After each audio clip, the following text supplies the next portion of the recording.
தமிழ் மக்கள் கூட்டணியினாலே யாழ்ப்பாணம் மாநகர சபைக்கு தாக்கல் செய்யப்பட்டிருந்த வேட்புமனு அண்மையிலே நிராகரிக்கப்பட்டிருந்தது.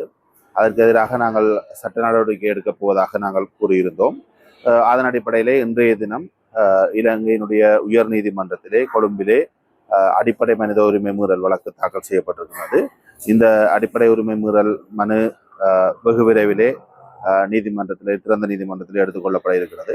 இந்த வழக்கிலே எதிர்மனுதாரராக யாழ்ப்பாணம் மாநகர சபையினுடைய தெரிவத்தாட்சி அலுவலர் அவரோடு இணைந்து தேர்தல்கள் ஆணைக்குழுவைச் சேர்ந்த மூவர், சட்டம் அதிபர் ஆகியோரை எதிராளிகளாக எதிர்மனுதாரர்களாக சேர்த்து இந்த வழக்கானது தாக்கல் செய்யப்பட்டிருக்கிறது. இந்த வழக்கிலே நானும் கட்சியுடைய செயலாளர் நாயகம் நீதியரசர் விக்னேஸ்வரன் அவர்களும் மனுதாரர்களாக இந்த வழக்கை தாக்கல் செய்திருக்கின்றோம். இந்த வழக்கானது தமிழ் மக்கள் கூட்டணியினுடைய யாழ் மாநகர சபைக்கான வேட்புமனு நிராகரிக்கப்பட்டமையானது அடிப்படை மனித உரிமைகளை மீறுகின்ற ஒரு செயற்பாடு என்கின்ற வகையிலே இந்த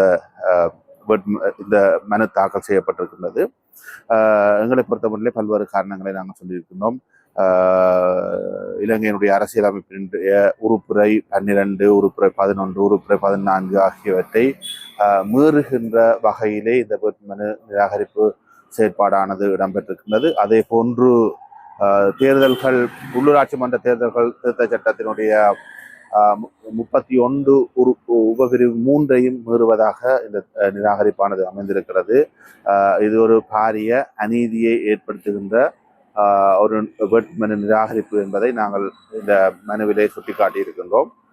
அதன் அடிப்படையிலே இந்த மனுவானது வெகு விரைவிலே திறந்த நீதிமன்றத்திலே எடுத்துக்கொள்ளப்பட இருக்கின்றது. அது எதிர்வரும் வெள்ளிக்கிழமை அல்லது செவ்வாய்க்கிழமை இந்த மனு திறந்த நீதிமன்றத்தில் எடுக்கப்படலாம்